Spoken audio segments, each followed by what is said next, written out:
Qual é o único livro histórico do Novo Testamento? Quem criou o título do livro de Atos? Foi o autor? Quem é o autor do livro de Atos? A quem foi destinado o livro de Atos? Qual é a data do livro de Atos? Por que o livro de Atos não pode servir de base para uma doutrina? Na organização do Novo Testamento, em qual categoria está o livro de Atos? Qual é o principal versículo do livro de Atos dos Apóstolos? O livro de Atos é realmente a dobradiça do Novo Testamento? Quantos capítulos tem o livro de Atos?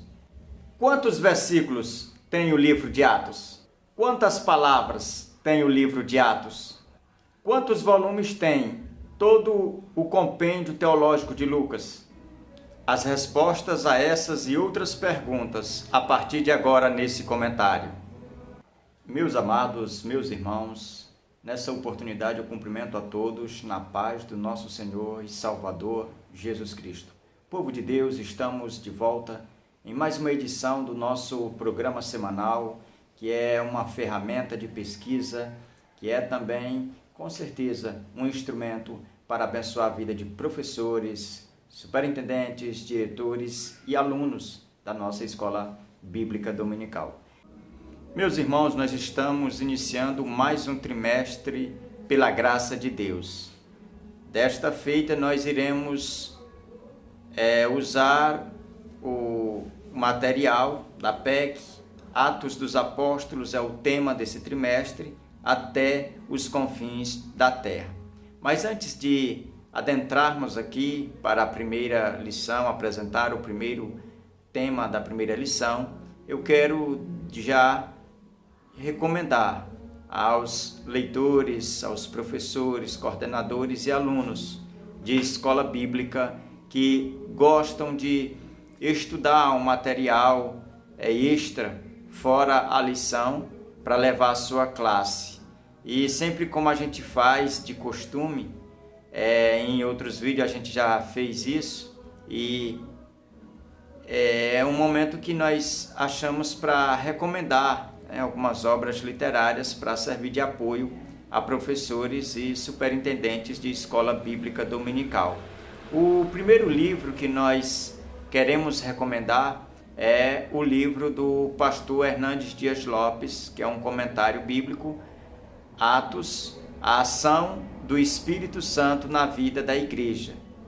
Esse trabalho ele foi publicado pela editora Agnus. Um outro que nós queremos também recomendar é da CPAD, da coleção Meyer Pirmen, livro de Atos, que tem aí o título E a Igreja se fez missão. Esse é o tema dessa obra. Então são dois livros de bons nomes, tanto o pastor Hernandes Dias Lopes como o pastor Meyer Pirmen, que são grandes ícones da literatura cristã, e nós recomendamos nesse momento. Meus irmãos, esse trimestre ele tem 13 lições. Desta feita nós vamos trazer um comentário sobre a lição de número 1, que tem por tema Aguardando a Promessa. Essa lição foi escrita pelo pastor que é comentarista da PEC, pastor Pádua Rodrigues. Ele, por sua vez, é um comentarista que aborda assuntos importantíssimos e que com certeza tem abençoado toda a igreja, todas as pessoas, todos os grupos de estudos que gostam de se reunir para aprender acerca da palavra de Deus. Então, o pastor Pádua Rodrigues ele tem sido esse instrumento que foi levantado nesses dias para assim estar abençoando o povo com essas edições ou esses comentários que ele faz acerca aí da palavra de Deus. E dessa feita sobre o livro de Atos. A nossa lição de hoje, eu quero apresentar aqui para os irmãos O nosso textuário se encontra em Atos, capítulo 1, verso 8, que é aí, vamos dizer, o textuário do livro de Atos, né? O versículo principal do livro de Atos é o versículo 8 do capítulo 1, que diz assim: mas recebereis poder ao descer sobre vós o Espírito Santo, e sereis minhas testemunhas, tanto em Jerusalém como em toda a Judéia e Samaria, até os confins da terra. A nossa verdade prática, acompanhe comigo. Crer na promessa do Espírito Santo e na volta de Jesus é o imperativo para o cristão. Perceba que a verdade prática, ela está munida de duas promessas. E promessas essas que todo cristão carrega consigo. A primeira é crer na volta de Jesus e também crer que o Espírito Santo, ele é o Consolador, ele é o selo da nossa redenção. Então, por isso que nós cristãos temos que acreditar no Espírito Santo e na volta de Jesus, para assim nós termos a nossa vida edificada e santificada a cada dia. Meus irmãos, antes de passar a introdução, eu quero apresentar o esboço da nossa lição. Esboço esse que deve ser apresentado a todos os alunos nas nossas classes. Nós não podemos esquecer ou ignorar essa didática que está a nosso dispor e que nós temos que apresentar à nossa classe. O primeiro ponto, ele fala sobre o livro de Atos. O primeiro tópico, ele vai falar sobre o título e o escritor. Segundo, destinatário e data. E o terceiro, recebereis poder. O segundo ponto fala sobre a glória da ascensão. Tem três tópicos também. O primeiro é visível, o segundo encerra uma fase e o terceiro, a outra promessa. O terceiro ponto da nossa lição fala sobre a glória do retorno. O primeiro tópico desse ponto diz outra promessa. O segundo diz gloriosa e triunfante. E o terceiro, sem data. E por fim, a aplicação pessoal. Eu quero nesta oportunidade lhe convidar também a acompanhar comigo a leitura da nossa introdução, para servir de base para nós tecermos um comentário com base na introdução.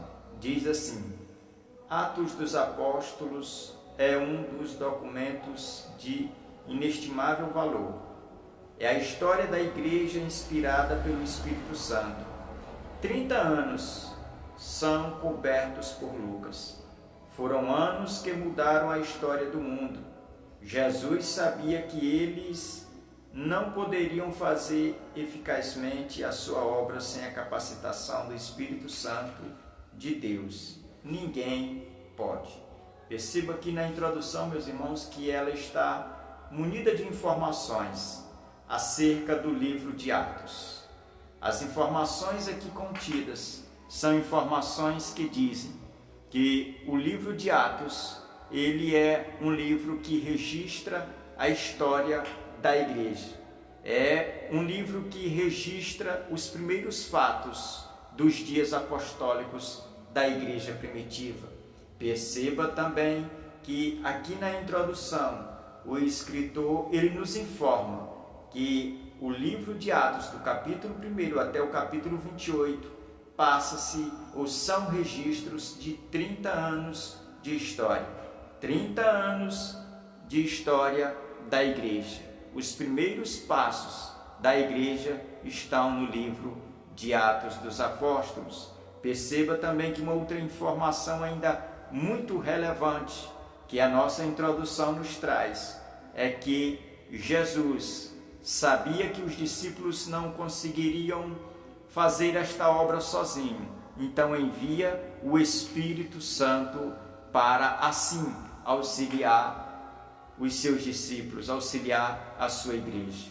E é por isso que nós temos a plena consciência de que nós não somos nada sozinhos, de que sem o Espírito Santo nós nada podemos fazer, porque é Ele quem nos capacita, é Ele quem nos ensina, é Ele quem dirige os nossos passos, é o Espírito Santo quem faz com que nós alcancemos e vamos mais longe difundindo o Evangelho, entrando aonde quem sabe as portas estavam fechadas, mas o Espírito Santo ele vai quebrando as barreiras, ele vai abrindo o caminho, abrindo espaço, porque essa palavra ela é uma palavra espiritual, ela para encontrar um acesso é o Espírito Santo que vai abrindo aí, desbravando os corações para que essa mensagem que é poder de Deus e transformação para a vida daquele que crê,